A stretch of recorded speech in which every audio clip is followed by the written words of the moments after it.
എല്ലാവർക്കും നമസ്കാരം. നമ്മളുടെ ടോപ്പിക്ക് ഇന്ത്യൻ രൂപയുടെ മൂല്യത്തകർച്ചയെക്കുറിച്ചാണ്. നമുക്കറിയാം, യുദ്ധമായാലും സമാധാനമായാലും ഈ രൂപയുടെ മൂല്യത്തിന് യാതൊരു സമാധാനവും ഇല്ല എന്നാണ് നമുക്ക് സ്ഥിരമായിട്ട് കാണാൻ കഴിയുന്നൊരു കാഴ്ച എന്ന് പറഞ്ഞു കഴിഞ്ഞാൽ.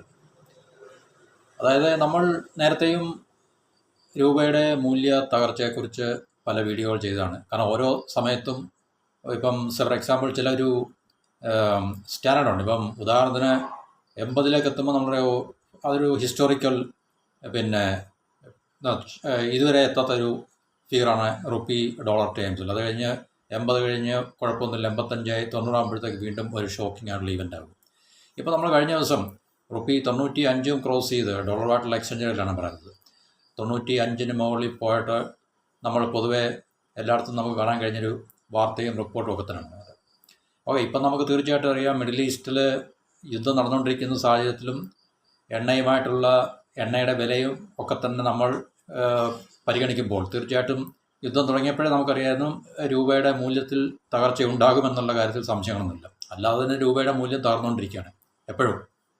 കാരണം അതിനകത്തൊരു ഈ തകർച്ചയല്ലാതെ നമുക്കൊരു മെച്ചപ്പെട്ട പെർഫോമൻസ് റുപ്പിയുടെ കാര്യത്തിൽ നമുക്കിതുവരെ കാണാൻ സാധിച്ചിട്ടില്ല. കാരണം ഇത് ഈ തകർച്ച എന്ന് പറയുമ്പോൾ സാധാരണക്കാർ വിചാരിക്കുന്ന ഇപ്പം രൂപ 80 നിന്ന് 81 82 അപ്പോൾ ഇതിനെക്കുറിച്ച് വലിയ ഗ്രാഹ്യമില്ലാത്ത ആൾക്കാർ വിചാരിക്കും വില കൂടിക്കൊണ്ടിരിക്കുകയായിരിക്കും. പക്ഷേ അങ്ങനെയല്ല. തീർച്ചയായും ഇത് മേളിലോട്ട് പോകുന്നതോടെ അതിൻ്റെ അർത്ഥം എന്ന് പറഞ്ഞാൽ രൂപയുടെ മൂല്യം ഡിക്ലൈൻ ചെയ്തുകൊണ്ടിരിക്കുകയാണ്. ഡോളർ ടേംസിലാണ് ഞാൻ പറയുന്നത്. കാരണം ഇന്ന് നമുക്ക് ഒരു ഡോളർ മേടിക്കാൻ 80 രൂപ, ഇന്നത്തെ കണക്കനുസരിച്ചിട്ട് നമുക്കിപ്പം 90 രൂപ കൊടുക്കണമെന്നിരിക്കട്ടെ. നാളെ ഈ പറഞ്ഞത് 91 ആകുകയാണെങ്കിൽ തീർച്ചയായിട്ടും രൂപയുടെ മൂല്യം കുറഞ്ഞു.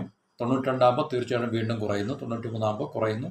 അപ്പോൾ അങ്ങനെ രൂപ നമ്മൾ 91, 92, 93 ഇങ്ങനെ മുകളിൽ പോകുന്നതോ അതിൻ്റെ അർത്ഥം തന്നെ രൂപയുടെ മൂല്യം കുറയുന്നതാണ്.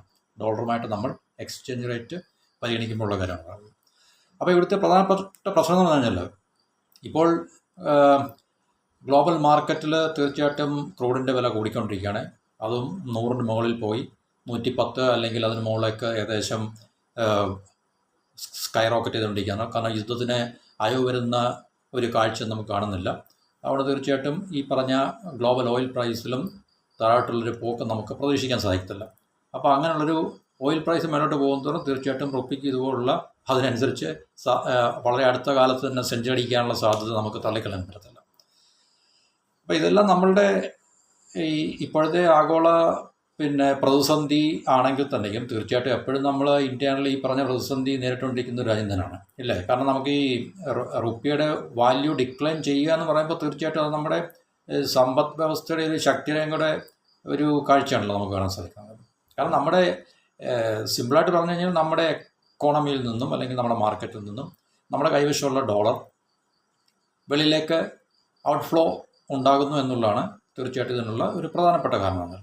കാരണം ഡോളറിനെ ബേസ് ചെയ്തായതുകൊണ്ട് തീർച്ചയായിട്ടും ഡോളറാണ് ഇതിൻ്റെ ഒരു സപ്പോർട്ടീവ് ഫൗണ്ടേഷൻ അല്ലെങ്കിൽ സപ്പോർട്ടീവ് ബാക്ക്ഗ്രൗണ്ട് എന്ന് പറയുന്നത് റുപ്പിയുടെ. കാരണം ലോകത്തിലെ ഒട്ടുമിക്ക കറൻസികളെല്ലാം തന്നെ ഡോളർ ആയിട്ടാണ് പെഗ് ചെയ്തിരിക്കുന്നത്.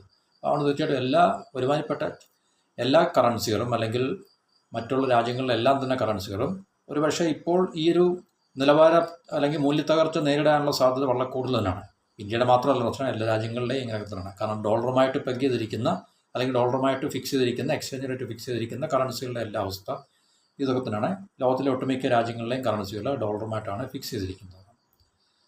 ചൈനയെ സംബന്ധിച്ച് അവർ വളരെ അവർ ഈ കറൻസി കൺവേർട്ടബിലിറ്റി അല്ലെങ്കിൽ കറൻസി ഫ്ലെക്സിബിലിറ്റി ഒന്നും അനുവദിച്ചിട്ടില്ല. അതുകൊണ്ട് ചൈനീസ് ഗവൺമെൻറ് ഫിക്സ് ചെയ്തിരിക്കുന്ന ആ ഒരു എക്സ്ചേഞ്ച് റേറ്റ് മാത്രമാണ്. അതുകൊണ്ട് അവരുടെ കറൻസി അതങ്ങനെ ബാധിക്കാറില്ല.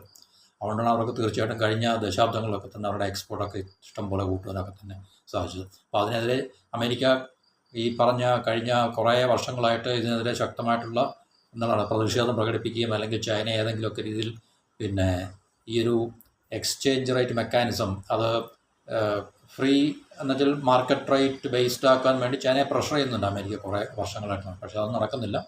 ചൈന മാത്രമാണെന്ന് തോന്നുന്നു അവരുടെ ആ ഒരു കറൻസി ഇതുപോലെ വളരെ അവർക്ക് ആർബിട്രറി ആയിട്ട് എന്ന് വെച്ചാൽ ഇത്രയേ ഉണ്ടാകാവൂ ഒരു എക്സ്ചേഞ്ച് റേറ്റ് എന്ന് ഫിക്സ് ചെയ്തിരിക്കുകയാണ്.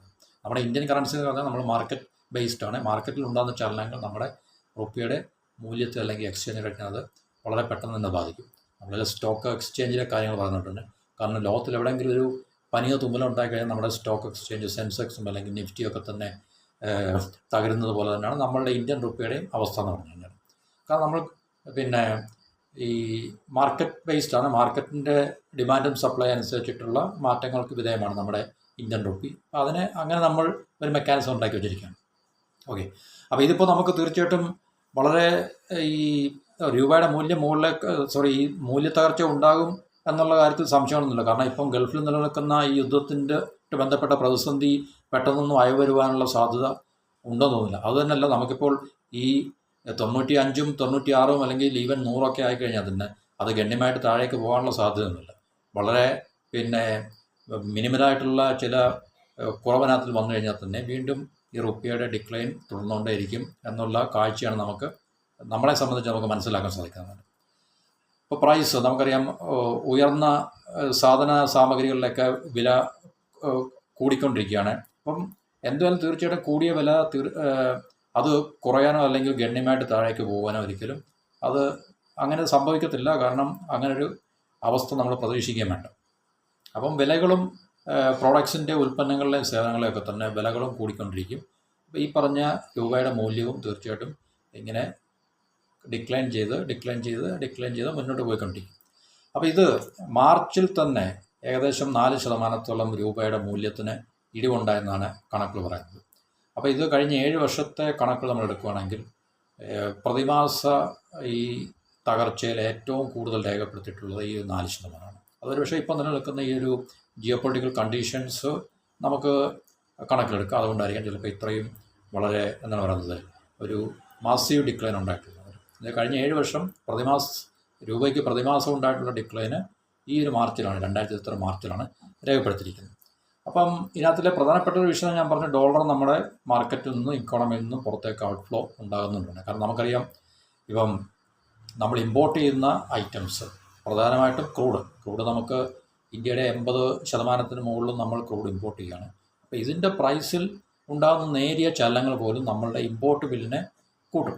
ഇപ്പോൾ ഫോർ എക്സാമ്പിൾ ക്രൂഡിൻ്റെ വിലയിൽ $1 വ്യത്യാസം തന്നെ ഉണ്ടാകുമ്പോൾ നമ്മുടെ ഗവൺമെൻറ്റിൻ്റെ ഇമ്പോർട്ട് ബില്ല് എന്ന് വെച്ചാൽ ഈ മില്യൺസ് ഓഫ് ഡോളേഴ്സ് നമുക്ക് തീർച്ചയായിട്ടും ഇന്നലെ കൊടുത്തതിനേക്കാളും, അല്ലെങ്കിൽ നമ്മൾ ഇപ്പോൾ ഫോർ എക്സാമ്പിൾ ക്രൂഡിൻ്റെ വില $60 ആണെന്നിരിക്കട്ടെ പെർ ബാരൽ, അത് $61 ആണെന്നിരിക്കട്ടെ. അപ്പോൾ ഈ $61 $1 വ്യത്യാസം പോലും നമ്മളെപ്പോലെ വളരെ 80%-ലധികം ക്രൂഡ് ഇമ്പോർട്ട് ചെയ്യുന്ന രാജ്യമായിട്ടുള്ള ഇന്ത്യക്ക് തീർച്ചയായിട്ടും കൂടുതൽ, കാരണം നമ്മൾ ദശലക്ഷക്കണക്കിന് ബാരൽസ് ആണല്ലോ നമ്മൾ ഇമ്പോർട്ട് ചെയ്യുന്നത്. അപ്പോൾ ഈ $1 ഒരു ബാരലിനാകുമ്പോൾ ഈ ദശലക്ഷക്കണക്കിന് ബാരൽസിന് നമുക്ക് അത്രയും ഡോളർ നമുക്ക് എക്സ്ട്രാ നമുക്ക് സ്പെൻഡ് ചെയ്യേണ്ടി വരും കഴിഞ്ഞ ദിവസങ്ങളെങ്കിൽ കഴിഞ്ഞ പീരീഡിനേക്കാളും. അപ്പോൾ അത് നമ്മുടെ ഇമ്പോർട്ട് ബില്ലിനെ ഇൻക്രീസ് ചെയ്യുന്നതാണ്. അപ്പോൾ നമ്മുടെ കയ്യിലുള്ള ഡോളേഴ്സ് കൂടുതൽ പുറത്തേക്ക് പോകേണ്ടി വരും. അപ്പോൾ അത് തീർച്ചയായിട്ടും റുപ്പിയുടെ ഒരു ഫൗണ്ടേഷനെ അത് ഹിറ്റ് ചെയ്യും. അപ്പോൾ റുപ്പിയുടെ വാല്യൂ ഡിക്ലൈൻ ചെയ്യുന്നുള്ള കാര്യത്തിൽ സംശയമൊന്നുമില്ല. അപ്പോൾ ഇത് ഒരു കാരണം. രണ്ടെന്ന് പറഞ്ഞാൽ നമ്മുടെ ഈ മാർക്കറ്റിൽ, സ്റ്റോക്ക് മാർക്കറ്റിലും മണി മാർക്കറ്റിലും അല്ലെങ്കിൽ ഫിനാൻഷ്യൽ മാർക്കറ്റിലും ഒക്കെ ഈ ഫോറിൻ ഇൻസ്റ്റിറ്റ്യൂഷണൽ ഇൻവെസ്റ്റേഴ്സ് ഉണ്ട്. എന്നുവെച്ചാൽ വിദേശ നിക്ഷേപകർ. വിദേശ നിക്ഷേപകർ ഈ സ്റ്റോക്ക് മാർക്കറ്റിൽ ഇൻവെസ്റ്റ് ചെയ്യുന്ന കാര്യം പറഞ്ഞു, അല്ല നമ്മുടെ ഫോറിൻ ഇൻവെസ്റ്റ്മെൻ്റ് അല്ല, കമ്പനികൾ ഇവിടെ വന്നിട്ട് ഇൻവെസ്റ്റ് ചെയ്യുന്ന കാര്യമല്ല ഞാൻ പറഞ്ഞത്. ഈ ഇൻവെസ്റ്റേഴ്സ് ഉണ്ട്, ഈ പോർട്ട്ഫോളിയോ ഇൻവെസ്റ്റേഴ്സ് എന്ന് വെച്ചാൽ ഷെയറിലും അല്ലെങ്കിൽ അതുപോലുള്ള ഫിനാൻഷ്യൽ ഇൻസ്ട്രുമെൻറ്റിലും ഒക്കെ പെട്ടെന്ന് കുറച്ച് കാലത്തേക്ക് ഇൻവെസ്റ്റ് ചെയ്ത് പൈസ അവർക്ക് ഉണ്ടാക്കിയിട്ട് അവർ വിത്ഡ്രോ ചെയ്യും. അടുത്ത മാർക്കറ്റ് അവർ തിരക്കി പോകും. ഏറ്റവും കൂടുതൽ റേറ്റ് ഓഫ് റിട്ടേൺ കിട്ടുന്ന മാർക്കറ്റ് തിരക്കി അവർ അങ്ങോട്ട് പോകും. അത് ഗ്ലോബൽ ഇൻവെസ്റ്റേഴ്സ്, ഈ പറഞ്ഞ ഫോറിൻ ഇൻസ്റ്റിറ്റ്യൂഷണൽ ഇൻവെസ്റ്റേഴ്സ് FIIs എന്ന് പറയും. എന്നുവെച്ചാൽ അവർ നമ്മുടെ സ്റ്റോക്ക് മാർക്കറ്റ്, നമ്മുടെ ലോകത്തിലെ എല്ലാ പ്രധാനപ്പെട്ട മാർക്കറ്റുകളിലും അവർ ഇൻവെസ്റ്റ് ചെയ്യുന്നതാണ്. ഇപ്പോൾ ലോകത്തിൻ്റെ പല ഭാഗത്തുനിന്നുള്ള ഇൻവെസ്റ്റേഴ്സ് ഉണ്ട്. അപ്പോൾ അവരുടെ ലക്ഷ്യവും ജോബെന്ന് പറഞ്ഞാൽ സ്റ്റോക്ക് മാർക്കറ്റിൽ അല്ലെങ്കിൽ മണി മാർക്കറ്റിൽ ഇൻവെസ്റ്റ് ചെയ്യുക, ഷോർട്ട് ടൈമിലേക്ക് ഇൻവെസ്റ്റ് ചെയ്യുക, കൂടുതൽ ലാഭം ഉണ്ടാക്കുക. ലാഭം ഇവിടെ കുറവാണെന്ന് കാണുമ്പോൾ ലാഭം കൂടുതലുള്ള മാർക്കറ്റിലേക്ക്, മറ്റ് വിദേശ രാജ്യങ്ങളിലെ മാർക്കറ്റിലേക്ക് അവർ ഇവിടുന്ന് വിഡ്രോ ചെയ്തുകൊണ്ട് പോയിട്ട് അവിടെ ഇൻവെസ്റ്റ് ചെയ്യുക. പിന്നെ വീണ്ടും ഇവിടെ ലുക്രേറ്റീവ് അല്ലെങ്കിൽ പ്രോഫിറ്റബിൾ ആണെന്ന് തോന്നുമ്പോൾ വീണ്ടും അവർ ഇൻവെസ്റ്റ് ചെയ്യുക. അങ്ങനെയൊക്കെയുള്ള പരിപാടിയാണ് ഫോറിൻ ഇൻസ്റ്റിറ്റ്യൂഷണൽ ഇൻവെസ്റ്റേഴ്സ്. അപ്പോൾ ഈ ഫോറിൻ ഇൻസ്റ്റിറ്റ്യൂഷണൽ ഇൻവെസ്റ്റേഴ്സ് ഈ കഴിഞ്ഞ മാസം ഏകദേശം 11 മുതൽ 13 ബില്യൺ ഡോളറിനടുത്ത് അവർ നമ്മുടെ മാർക്കറ്റിൽ നിന്നും വിഡ്രോ ചെയ്തു എന്നുള്ളൊരു കണക്കും പറയുന്നുണ്ട്. അപ്പോൾ ഈ 11 മുതൽ 13 ബില്യൺ ഡോളേഴ്സ് വിഡ്രോ ചെയ്ത് പോകുക എന്ന് പറയുമ്പോൾ ഇത്രയും ഡോളർ നമ്മുടെ മാർക്കറ്റിൽ നിന്ന് പുറത്തേക്ക് ഒഴുകുകയാണ്. അപ്പോൾ അതെല്ലാം റുപ്പിയുടെ വിലയെ ബാധിക്കുന്ന കാര്യമാണ്. അത് യൂഷ്വലായിട്ട് സംഭവിച്ചുകൊണ്ടിരിക്കുന്ന കാര്യമാണ്. യുദ്ധത്തിന് മുമ്പും നമ്മുടെ റുപ്പിയുടെ ഡിക്ലൈനെക്കുറിച്ച് പറഞ്ഞപ്പോൾ ഈ പറഞ്ഞ ഒരു കാര്യം വളരെ പ്രധാനപ്പെട്ട ഒരു കാര്യം തന്നെയാണ്. ഏത് ഫോറിൻ ഇൻസ്റ്റിറ്റ്യൂഷൻ ഇൻവെസ്റ്റേഴ്സ് അവർ പണം വിറ്റുവന്നു. കാരണം നമുക്ക് അവരെ സ്റ്റോപ്പ് ചെയ്യാൻ സാധിക്കത്തില്ല. കാരണം അവർ ലാഭത്തിന് വേണ്ടിയാണ് ഇൻവെസ്റ്റ് ചെയ്യുന്നത്. ലാഭം ഇവിടെ ഇല്ലെന്ന് കാണുമ്പോഴോ അല്ലെങ്കിൽ ഈ പറഞ്ഞ ഡോളറിൻ്റെ ഡോളർ സ്ട്രോങ് ആയിട്ടുള്ള ഏരിയാസിലോ ഒന്നുകിൽ അവർ അമേരിക്കൻ മാർക്കറ്റിലോ അല്ലെങ്കിൽ യൂറോപ്യൻ മാർക്കറ്റിലോ ജപ്പാനീസ് മാർക്കറ്റിലോ ചൈനീസ് മാർക്കറ്റിലോ എവിടെയാണെന്ന് വെച്ചാൽ അവർ ഇവിടുന്ന് വിഡ്രോ ചെയ്യുമ്പോൾ അവർ ലാഭകരമായിട്ടുള്ള മാർക്കറ്റിൽ അവർ ഇൻവെസ്റ്റ് ചെയ്യാൻ വേണ്ടി ഇവിടുന്ന് വിഡ്രോ ചെയ്യും. അപ്പോൾ ഇവിടുന്ന് വിഡ്രോ ചെയ്യുമ്പോൾ തീർച്ചയായിട്ടും ഇത്രയും ഡോളേഴ്സ് നമ്മുടെ മാർക്കറ്റിൽ നിന്നും അല്ലെങ്കിൽ എക്കോണമിയിൽ നിന്നും ഔട്ട്ഫ്ലോ ഉണ്ടാകും. അത് തീർച്ചയായിട്ടും രൂപയുടെ മൂല്യത്തിൽ ബാധിക്കുന്നതാണ്. അതുപോലെ തന്നെ ഓയിൽ പ്രൈസാണ് ഇതിനകത്തിലെ ഇപ്പോഴത്തെ പ്രധാനപ്പെട്ട ഒരു കാരണമാണ് ഹൈ ഓയിൽ പ്രൈസ്. അതായത് ഓയിൽ പ്രൈസ് മുന്നോട്ട് പോയിക്കൊണ്ടിരിക്കുന്നതോറും അല്ലെങ്കിൽ മുകളിലേക്ക് പോയിക്കൊണ്ടിരിക്കുന്നതോറും തീർച്ചയായിട്ടും നമുക്ക് ഓയിൽ ഇമ്പോർട്ട് ചെയ്യുന്ന രാജ്യമായിട്ട് നമുക്ക് ഒത്തിരി നമ്മുടെ ഇമ്പോർട്ട് ബില്ല് കൂട്ടും. ഇമ്പോർട്ട് ബില്ല് കൂട്ടുക എന്ന് പറഞ്ഞാൽ നമുക്ക് തീർച്ചയായിട്ടും ഡോളർ കൊടുത്തേ നമുക്ക് ഓയിൽ വാങ്ങിക്കാൻ സാധിക്കത്തുള്ളൂ. അപ്പം നമ്മുടെ കയ്യിൽ നിന്നും കൂടുതൽ ഓയിൽ വെളിയിലേക്ക് പോകുന്നുണ്ട്. തീർച്ചയായിട്ടും അത് റുപ്പിയുടെ എന്താ പറയുന്നത് മൂല്യത്തെ ബാധിക്കുന്നത്. ആർ ബി ഐനകത്തിലെ കാലോചിതമായിട്ട് അവർ കൃത്യമായിട്ട് ഉള്ള ഇടപെടലുകൾ നടത്താറുണ്ട്. ഇടപെടലുകൾ നടത്തുന്നത് എങ്ങനെയാണെന്ന് ചോദിച്ചു കഴിഞ്ഞാൽ അവരുടെ കയ്യിലുള്ള ഫോറിൻ ഡോളർ റിസർവ് അവർ മാർക്കറ്റിലേക്ക് പമ്പ് ചെയ്യും. കാരണം അത് കയ്യിലുള്ള എല്ലാം അവർക്ക് തീർച്ചയായിട്ടും ആർ ബി ഐക്ക് എടുത്ത് മാർക്കറ്റിലേക്ക് ഒഴുക്കാൻ സാധിക്കത്തില്ല. കാരണം അത് നമ്മളുടെ ഇക്കോണമിക് സെക്യൂരിറ്റിയുടെ കണ്ട വിഷയമാണ്. ഇപ്പോൾ ഇന്ത്യക്ക് അത്യാവശ്യം നല്ല ഫോറിൻ റിസർവിൻ്റെ ഒരു കുഷ്യനുള്ള, കാരണം ഏകദേശം 700 ബില്യൺ ഡോളറിന് മുകളിൽ നമുക്ക് ഫോറിൻ റിസർവ് ഉണ്ട് നമുക്ക്.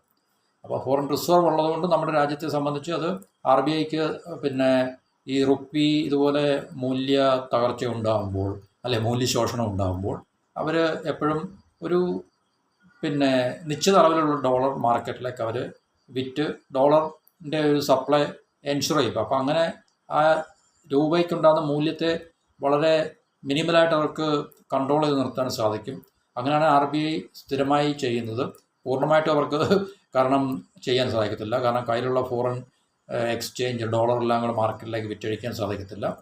അതിനകത്തിൽ അവരുടെ സിസ്റ്റമാറ്റിക് ആയിട്ടുള്ള രീതിയിലാണ് ആർ ബി ഐ എപ്പോഴും ചെയ്യുന്നത്. പിന്നെ അതിനപ്പുറത്ത് മാർക്കറ്റിന് വിട്ടുകൊടുക്കുകയാണ് നമ്മുടെ സെൻട്രൽ ബാങ്ക് ചെയ്യാറുള്ളതെന്ന് പറഞ്ഞു കഴിഞ്ഞാൽ.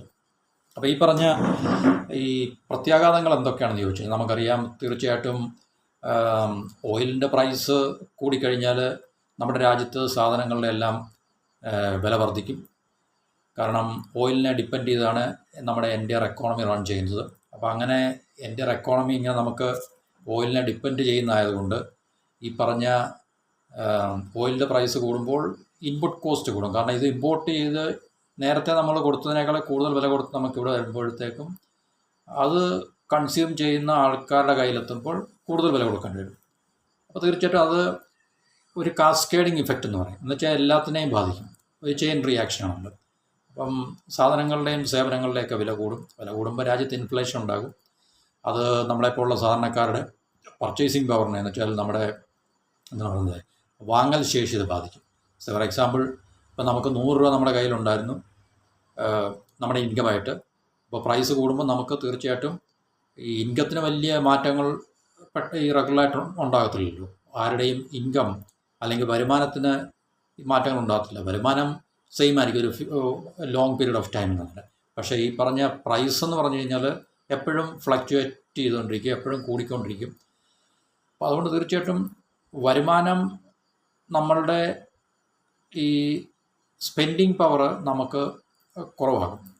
ഇപ്പം 100 രൂപയ്ക്ക് നമ്മൾ ഇന്നലെ സ്പെൻഡ് ചെയ്തുകൊണ്ടിരുന്നൊരു വ്യക്തിക്ക് പ്രൈസ് ഇൻക്രീസ് ചെയ്യുമ്പോൾ തീർച്ചയായിട്ടും നമുക്ക് കുറച്ച് മാത്രമേ ഇന്നത്തെ കൂടിയ പ്രൈസ് അല്ലെങ്കിൽ വിലയിൽ മാറ്റം വർധന ഉണ്ടാകണം. നമുക്ക് ഈ 100 രൂപ ഉപയോഗിച്ച് നമുക്ക് കുറച്ച് മാത്രമേ പർച്ചേസ് ചെയ്യാൻ സാധിക്കത്തുള്ളൂ. അപ്പോൾ അത് പർച്ചേസിങ് പവറിനെ ബാധിക്കും, അല്ലെങ്കിൽ സ്പെൻഡിങ്ങിനെ ബാധിക്കും. കൺസംഷൻ കുറയും. പൊതുവെ കൺസംഷൻ കുറയുന്നത് കൊണ്ട് അത് ബിസിനസ്സുകളെ ബാധിക്കും. ബിസിനസ്സുകളെ ബാധിക്കുന്നതുകൊണ്ട് നമുക്കറിയാം ടോട്ടൽ എക്കോണമി അത് ബാധിക്കും. അപ്പോൾ ഇതിലൊരു ചെയിൻ ഓഫ് ആക്ടിവിറ്റിയാണ് നമുക്ക്. ഒരു ഐസൊലേറ്റഡ് ആയിട്ടുള്ള ഈവൻ്റ് അല്ല എന്ന് പറഞ്ഞാൽ. അപ്പോൾ അതുകൊണ്ട് നമുക്ക് തീർച്ചയായിട്ടും ഈ പറഞ്ഞ ഈ റുപ്പിയുടെ വില മൂല്യം കുറയുക എന്നുള്ളത് എപ്പോഴും നമുക്കൊരു ഇക്കണോമിക് ഇൻസെക്യൂരിറ്റി തന്നെയാണ് ശരിക്കും. അപ്പോൾ അതിനെ നമ്മുടെ ഗവൺമെൻറ് ഇപ്പോൾ ആഗോള ജിയോ പൊളിറ്റിക്സിലുണ്ടാകുന്ന സംഭവങ്ങൾ ഇപ്പോൾ ഇന്ത്യ പോലുള്ള രാജ്യത്തിന് ഇപ്പം നമ്മൾ ഈ പൊതുവേ കുറേ ബ്ലണ്ടേഴ്സൊക്കെ കേൾക്കുന്നുണ്ട്. കാരണം ഇന്ത്യയുടെ പെട്ട് കഴിഞ്ഞാൽ, ഇന്ത്യ സംസാരിച്ച് കഴിഞ്ഞാൽ യുദ്ധം നിൽക്കും, അല്ലെങ്കിൽ ഈ യുദ്ധം ഉണ്ടായതിന് ശേഷം യുദ്ധം നിർത്തുന്നതിനേക്കാൾ നല്ല ആയിരുന്നല്ലോ തീർച്ചയായിട്ടും. യുദ്ധം ഉണ്ടാകുമെന്നുള്ള ഏകദേശ ധാരണയും അല്ലെങ്കിൽ അറിവും ഒക്കെ സാധാരണ എല്ലാ വ്യക്തികൾക്കും ഈ ലോകത്ത് ഉണ്ട് തീർച്ചയായിട്ടും. അപ്പോൾ അങ്ങനെ ഉണ്ടെങ്കിൽ യുദ്ധം തുടങ്ങുന്നതിന് മുമ്പ് തന്നെ ഇന്ത്യക്ക് സ്വാധീനിക്കാൻ കഴിയുമെങ്കിൽ, ഇപ്പോൾ ഇന്ത്യ ഭരിക്കുന്ന ആരുമായിക്കോട്ടെ, ഞാൻ നമ്മുടെ രാജ്യത്തെ ചെറുതാക്കി പറയല്ല, ഇപ്പം നമ്മൾ ഈ പല റിപ്പോർട്ടുകളും അല്ലെങ്കിൽ പല വാർത്തകളും അല്ലെങ്കിൽ പല ആൾക്കാരുമൊക്കെ ഇങ്ങനെ സംസാരിക്കുന്നുണ്ടല്ലോ. കാരണം ഇന്ത്യ ഇടപെട്ട് കഴിഞ്ഞാൽ ഇന്ത്യക്ക് ഇടപെടാൻ സാധിക്കും, ഇന്ത്യക്ക് ഇറാനോടും ഇസ്രായേലിനോടും അമേരിക്കയോടും ഒക്കെ തന്നെ ഒരുപോലെ നല്ല സൗഹൃദം ഉള്ളതുകൊണ്ട് തീർച്ചയായിട്ടും ഇന്ത്യ വിളിച്ചു കഴിഞ്ഞാൽ യുദ്ധത്തിനൊരു അയവുണ്ടാകും അല്ലെങ്കിൽ യുദ്ധത്തിലൊരു കുറവുണ്ടാകും എന്നൊക്കെ പറയും. തീർച്ചയായിട്ടും ഇന്ത്യക്ക് സ്വാധീനിക്കാൻ കഴിയുന്ന കാര്യങ്ങളൊന്നുമല്ല ഈ പറഞ്ഞ ജിയോ പൊളിറ്റിക്കലായിട്ടുള്ള ഈവൻസ് എന്നൊക്കെ പറഞ്ഞു. അങ്ങനെ ഉണ്ടെങ്കിൽ യുദ്ധം തുടങ്ങുന്നതിന് മുമ്പ് തന്നെ തീർച്ചയായിട്ടും ഈ പറഞ്ഞ രാജ്യങ്ങളോടൊന്ന് പറഞ്ഞാൽ പറയുന്നത്, നിങ്ങൾ യുദ്ധം ചെയ്യരുത്, കാരണം ഞങ്ങളുടെ രാജ്യം കട്ടപ്പുകയാകും, അല്ലെങ്കിൽ ഞങ്ങളെപ്പോലുള്ള ഈ രാജ്യങ്ങൾ വളരെ ദുരിതം അനുഭവിക്കും, ഓയിൽ കിട്ടത്തില്ല, എനർജി കിട്ടത്തില്ല, രാജ്യത്ത് ഭയങ്കര സാമ്പത്തിക പ്രതിസന്ധി ഉണ്ടാകും എന്നൊക്കെ നേരത്തെ തന്നെ ഇൻഫ്ലുവൻസ് ചെയ്തിരുന്നെങ്കിൽ യുദ്ധം ഉണ്ടാകത്തില്ല. ട്രംപിനെ വിളിച്ചു പറയുകയോ അല്ലെങ്കിൽ നെതന്യാഹുവിനെ വിളിച്ചു പറയുകയോ അല്ലെങ്കിൽ ഈ പറഞ്ഞ ഇറാനിയൻ ലീഡർഷിപ്പിനെ വിളിച്ച് സംസാരിക്കുകയൊക്കെ ചെയ്ത് സ്വാധീനിച്ചിട്ട് യുദ്ധം അതിനു മുമ്പ് തന്നെ നമുക്ക് ഇല്ലാതാക്കാൻ കഴിയേണ്ടതാണല്ലോ. അങ്ങനെ ഉണ്ടെങ്കിൽ യുദ്ധം തുടങ്ങി ഇത്രയും നാശനഷ്ടങ്ങളുണ്ടായി, ഇത്രയും പ്രതിസന്ധികൾ, ക്രൈസിസും സങ്കീർണതകളെല്ലാം ഉണ്ടായതിനു ശേഷം നമുക്ക് സംസാരിക്കാൻ കഴിയും എന്നുള്ളൊരു അവസ്ഥ ഉണ്ടെങ്കിൽ തീർച്ചയായിട്ടും അതിനു മുമ്പേ നമുക്ക് ആ ഒരു അവസ്ഥ ഉണ്ടല്ലോ. ഓക്കെ, അപ്പം നമ്മളെ സംബന്ധിച്ച് ഈ ജിയോ പൊളിറ്റിക്കൽ ഈവൻസ് ഒക്കെ തന്നെ, പ്രത്യേകിച്ച് ഇതിനകത്തിലെ ഏറ്റവും പ്രധാനപ്പെട്ട വിഷയം എന്നല്ല ഓയിൽ നമ്മൾ ഇമ്പോർട്ട് ചെയ്യുന്ന രാജ്യമായതുകൊണ്ടാണ്. അല്ലെങ്കിൽ നമുക്ക് പ്രത്യേകിച്ച് വലിയ വിഷയങ്ങളൊന്നുമില്ല. ഇപ്പം നമ്മളുടെ ആവശ്യത്തിനുള്ള ഓയിൽ നമ്മൾ തന്നെ പ്രൊഡ്യൂസ് ചെയ്യുകയാണെങ്കിൽ, അല്ലപ്പോൾ ഈ 80% ക്രൂഡ് നമ്മൾ ഇമ്പോർട്ട് ചെയ്യുമെന്ന് പറഞ്ഞു, അത് നേരെ മറിച്ചാണെങ്കിൽ നമുക്ക് ആവശ്യമായിട്ടുള്ള ക്രൂഡിൻ്റെ അല്ലെങ്കിൽ എനർജി പെട്രോളിയത്തിൻ്റെ ഉൽപ്പാദനം 80% ഇന്ത്യയിൽ തന്നെ ഉണ്ടെങ്കിൽ നമുക്ക് ബാക്കി 20% താഴെ നമ്മൾ വെളിയിൽ നിന്ന് ഇമ്പോർട്ട് ചെയ്യുന്നുള്ളൂ എങ്കിൽ നമുക്കിത്രയും റിസ്ക് ഫാക്ടർ ഇല്ലായിരുന്നു, നമുക്കിത്രയും ക്രൈസിസ് അല്ലെങ്കിൽ ഇതുപോലുള്ള പ്രതിസന്ധി നമുക്കുണ്ടാകത്തില്ലായിരുന്നു. ഇപ്പോൾ അങ്ങനെയല്ലല്ലോ, കാരണം 80% അല്ലെങ്കിൽ അതിന് മുകളിൽ നമ്മൾ ഇമ്പോർട്ട് ചെയ്യുന്ന രാജ്യമാണ് തീർച്ചയായിട്ടും. അതുകൊണ്ട് നമുക്ക് മാസീവായിട്ടുള്ള ഡോളറിൻ്റെ ഇൻഫ്ലോ പുറത്തേക്ക് ഉണ്ടാകും. അത് നമ്മുടെ റുപ്പിയുടെ എന്താ പറയുന്നത്, ആ ഒരു റുപ്പി ഡോളർ ഒരു ബേസിനെ അത് തീർച്ചയായിട്ടും ബാധിക്കുന്നതുകൊണ്ട് റുപ്പിയുടെ മൂല്യം വളരെ അധികം ക്രാഷ് ചെയ്യാനുള്ള സാധ്യത എപ്പോഴും ഉണ്ട് എന്നുള്ളതാണ് നമുക്ക് അറിയാൻ കഴിയുന്ന കാര്യങ്ങൾ. അപ്പോൾ ഈ യുദ്ധം നിലനിൽക്കുന്നിടത്തോളം കാലം നമുക്ക് തീർച്ചയായിട്ടും ഈ പറഞ്ഞ ഒരു പ്രതിസന്ധിയെ നമുക്ക് ഇതുപോലെ തന്നെ മുന്നോട്ട്, എന്നുവെച്ചാൽ രൂപയുടെ മൂല്യം ഇതിലും ക്രാഷ് ചെയ്യാനുള്ള സാധ്യതയാണ് നമുക്കുള്ളത്. ഇനി യുദ്ധത്തിന് ഏതെങ്കിലും അയവുണ്ടാവുകയോ യുദ്ധം നിൽക്കുകയോ ചെയ്യുകയാണെങ്കിൽ തീർച്ചയായിട്ടും 1-2% ഒരു വ്യത്യാസം ഉണ്ടായി റുപ്പിക്കൊരു റിക്കവറി, ഒരു 1-2% റിക്കവറി ഉണ്ടാകാനുള്ള സാധ്യതയുണ്ടെന്നാണ് ഇതിനെ ഈ പറഞ്ഞ മേഖലയുമായിട്ട് ബന്ധപ്പെട്ട അനലിസ്റ്റുകളൊക്കെ പറയുന്നത്. എന്നാൽ കാര്യമായിട്ടുള്ളതായിട്ടുള്ള അല്ലെങ്കിൽ ഒരു നല്ലൊരു എന്താ പറയുന്നത്, നമുക്ക് എടുത്തു പറയത്തക്ക ഒരു പ്രോഗ്രസ് അല്ലെങ്കിൽ റുപ്പിയുടെ മൂല്യത്തിനൊരു വർധനവ് ഉണ്ടാകും എന്നുള്ളത് നമ്മൾ പ്രതീക്ഷിക്കേണ്ടത്. പിന്നെ പറയുന്നത്, ഇതുമായിട്ട് ബന്ധപ്പെട്ട് പറയുന്നത്, നമ്മുടെ ജപ്പാനിലെ മിറ്റ്സുബിഷി എന്ന് പറയുന്ന കോർപ്പറേഷൻ നമ്മുടെ ഇവിടുത്തെ ശ്രീറാം ഫൈനാൻസ് എന്ന് പറയുന്ന ഒരു ബാങ്കിങ് കമ്പനിയുമായിട്ടുള്ളൊരു ജോയിൻറ്റ് വെഞ്ചറിൽ, അപ്പോൾ അതുകൊണ്ട് $4.4 ബില്യൺ ഫോറിൻ ഇൻവെസ്റ്റ്മെൻറ്റ് വരാൻ സാധ്യതയുണ്ട്. അപ്പോൾ അങ്ങനെ US ഡോളറിൻ്റെ ഇൻഫ്ലോ ഉണ്ടാകാനുള്ള സാധ്യതയുണ്ടെന്നൊക്കെയുള്ള പ്രതീക്ഷയാണ് നിൽക്കുന്നത്. അപ്പോൾ അതൊക്കെ നമുക്ക് എപ്പം റിയലൈസ് ചെയ്യും എന്നൊന്നും നമുക്കറിയത്തില്ല. പക്ഷേ ഇതൊക്കെ ഈ റിപ്പോർട്ടുമായിട്ട് ബന്ധപ്പെട്ട ഓരോ അനലിസ്റ്റുകൾ അല്ലെങ്കിൽ എക്സ്പേർട്സൊക്കെ ഷെയർ ചെയ്യുന്ന ചില കാര്യങ്ങൾ മാത്രമാണ്. അപ്പോൾ എന്തൊക്കെ തന്നെ ആയാലും ഇതിനകത്തിലെ മേജറായിട്ടുള്ള ഒരു ഇഷ്യൂ എന്ന് പറഞ്ഞു കഴിഞ്ഞാൽ ഈ ക്രൂഡിൻ്റെ ഓയിൽ മുകളിലേക്ക് പോകുന്നു. 2, നമ്മുടെ മാർക്കറ്റിൽ നിന്നും, കാരണം ഒരു ചെറിയ വ്യത്യാസം ഉണ്ടാകുമ്പോഴേ ഞാൻ നേരത്തെ പറഞ്ഞ ഫോറിൻ ഇൻസ്റ്റിറ്റ്യൂഷൻ ഇൻവെസ്റ്റേഴ്സ് അവരുടെ പൈസ വിത്ഡ്രോ ചെയ്തുകൊണ്ട് പിൻവലിച്ചുകൊണ്ട് അവരെ ഈ മാർക്കറ്റിൽ നിന്ന് അവരപ്പോഴേ സ്ഥലം കാലിയാക്കും. അപ്പോൾ അത്രയും സ്ഥലം കാലിയാക്കുന്ന അത്രയും ഡോളർ അവരോടൊപ്പം പുറത്തേക്ക് പോകും. അതിൻ്റെ ഒപ്പം തന്നെ ക്രൂഡിൻ്റെ മുകളിലോട്ടുള്ള വില വർധനവും. ഈ 2 മേജർ ഫാക്ടേഴ്സാണ് ഇന്ത്യൻ റുപ്പിക്ക് ഏറ്റവും പ്രധാനമായിട്ട്. പിന്നെ അത് തന്നെയല്ല, നമ്മൾ മറ്റ് ഒട്ടനവധി കാര്യങ്ങൾ നമ്മൾ ഇമ്പോർട്ട് ചെയ്യുന്നുണ്ടല്ലോ, ക്രൂഡ് മാത്രമല്ലല്ലോ. കാരണം ഇന്ത്യ ഒട്ടനവധി കാര്യങ്ങൾ വ്യത്യസ്തമായിട്ടുള്ള മേഖലകളിൽ നമ്മൾ ഒട്ടനവധി എന്താ പറയുന്നത് ഉൽപ്പന്നങ്ങളും റോ മെറ്റീരിയൽസും ഒക്കെ തന്നെ നമ്മൾ ഇമ്പോർട്ട് ചെയ്യുന്നുണ്ട്. കാരണം ഇതിനെല്ലാം നമ്മൾക്ക് ഡോളർ കൊടുത്തേ പറ്റത്തുള്ളൂ. അപ്പോൾ ഈ ഉൽപ്പന്നങ്ങളുടെ എല്ലാം തീർച്ചയായിട്ടും വില ഈ ഒരു സാഹചര്യത്തിൽ പഴയതിനേക്കാളിലും വർധനവുണ്ടാകാനുള്ള സാധ്യത, കാരണം എല്ലാ രാജ്യവും തന്നെ ഈ പ്രതിസന്ധി തന്നെ നേരിടുന്നത് കൊണ്ട് തീർച്ചയായിട്ടും ഷിപ്പിംഗ് കോസ്റ്റ് കൂടും, ഇൻഷുറൻസ് കോസ്റ്റ് കൂടും, ട്രാൻസ്പോർട്ടേഷൻ കോസ്റ്റ്, ലോജിസ്റ്റിക് കോസ്റ്റ്, പിന്നെ ആ രാജ്യങ്ങൾ ഉൽപ്പാദിപ്പിക്കുന്ന ഉൽപ്പന്നങ്ങൾക്ക് അവർ അതിനുവേണ്ടി റോ മെറ്റീരിയൽസിനും അവരുടെ രാജ്യത്തിനും കൊടുക്കേണ്ട ട്രാൻസ്പോർട്ടേഷൻ ഇതെല്ലാം വർദ്ധിക്കുന്നുണ്ട്. അവരുടെ ഫൈനൽ പ്രോഡക്ട്സിന് വില വർധന ഉണ്ടാകും. ആ ഫൈനൽ പ്രോഡക്റ്റ് നമ്മൾ ഇമ്പോർട്ട് ചെയ്യുമ്പോഴത്തേക്ക് നേരത്തെ ഉള്ളതിനേക്കാൾ കൂടുതൽ വില കൊടുത്ത് നമുക്ക് വാങ്ങിക്കേണ്ടി വരും. അപ്പം ക്രൂഡിൻ്റെ കാര്യത്തിൽ മാത്രമല്ല, ഈ പറഞ്ഞ മറ്റെല്ലാ നമ്മൾ ഇമ്പോർട്ട് ചെയ്യുന്ന ഉൽപ്പന്നങ്ങൾക്കും ഈ എന്താണ് പറയുന്നത് സമാനമായിട്ടുള്ള ഒരു അവസ്ഥയാണ് നമുക്ക്.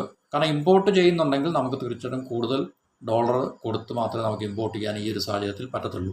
പക്ഷേ ക്രൂഡാണ് നമ്മുടെ മേജർ ഇമ്പോർട്ട് എന്നുള്ളത് കൊണ്ട് തീർച്ചയായിട്ടും നമ്മൾ ക്രൂഡിൻ്റെ കാര്യം മാത്രമേ പറയുന്നുള്ളൂ. പക്ഷേ മറ്റൊട്ടനവധി ഐറ്റംസും പ്രോഡക്റ്റ്സും അല്ലെങ്കിൽ ഉൽപ്പന്നങ്ങളും റോ മെറ്റീരിയൽസും ഒക്കെ തന്നെ നമ്മൾ ലോകത്തിൻ്റെ പല കോണുകളിൽ നിന്നും നമ്മൾ ഇമ്പോർട്ട് ചെയ്യുന്നുണ്ട്. തീർച്ചയായിട്ടും ഈ ഒരു അവസരത്തിൽ അല്ലെങ്കിൽ ഇങ്ങനെയുള്ള ഒരു ക്രൈസിസിൽ നമുക്ക് തീർച്ചയായിട്ടും കൂടുതൽ പിന്നെ ഫോറിൻ റിസർവ് അല്ലെങ്കിൽ ഫോറിൻ കറൻസി നമുക്ക് കൊടുക്കേണ്ടതായിട്ട് വരുന്നുണ്ട്. എന്നുവെച്ചാൽ കൂടുതൽ ഡോളർ നമ്മുടെ എക്കോണമിയിൽ നിന്നും മാർക്കറ്റിൽ നിന്നും ഔട്ട്ഫ്ലോ അല്ലെങ്കിൽ പുറത്തേക്ക് ഒഴുകുന്നതുകൊണ്ട് തീർച്ചയായിട്ടും അത് റുപ്പി ഡോളർ ബാലൻസിനെ ബാധിക്കുന്നുണ്ട്. റുപ്പി ക്രാഷ് ആകാനുള്ള സാധ്യത ഇതുപോലുള്ള സാഹചര്യങ്ങളൊക്കെ കൂടുതലാണ്. അപ്പോൾ ഇത് തീർച്ചയായിട്ടും നമുക്ക് ഒരു എന്താ പറയുന്നത് പ്രതിസന്ധി തന്നെയാണ്. അത് ഗവൺമെൻറ്റിനെ ശരിക്കും പറഞ്ഞു കഴിഞ്ഞാൽ ഗവൺമെൻറ്റിൻ്റെ കയ്യിൽ കൂടുതലായിട്ടുള്ള എന്താണ് പറയുന്നത് അവർക്ക് ഇതിനെ കൂടുതൽ പിടിച്ചു നിർത്താനൊന്നും സാധിക്കത്തില്ല. കാരണം ഈ പറഞ്ഞ ജിയോ പൊളിറ്റിക്കൽ ഈവൻറ്റ്സ് ഒന്നും അവർക്ക് കാരണം ഫോറിൻ ഇൻസ്റ്റിറ്റ്യൂഷൻ ഇൻവെസ്റ്റേഴ്സിനെ തടഞ്ഞു നിർത്താൻ പറ്റത്തില്ല. അതുപോലെ തന്നെ ക്രൂഡിൻ്റെ വില വർധനമൊന്നും അവർക്ക് തടയാൻ സാധിക്കത്തില്ല, യുദ്ധത്തിനെ നിർത്താൻ സാധിക്കത്തില്ല. അതുകൊണ്ട് തീർച്ചയായിട്ടും നമുക്ക് ഈ രൂപയുടെ മൂല്യത്തകർച്ചയായിട്ട് മുന്നോട്ട് പോകാൻ മാത്രമേ സാധിക്കത്തുള്ളൂ എന്നാണ് നമുക്ക് പറയാൻ ഉള്ളത്.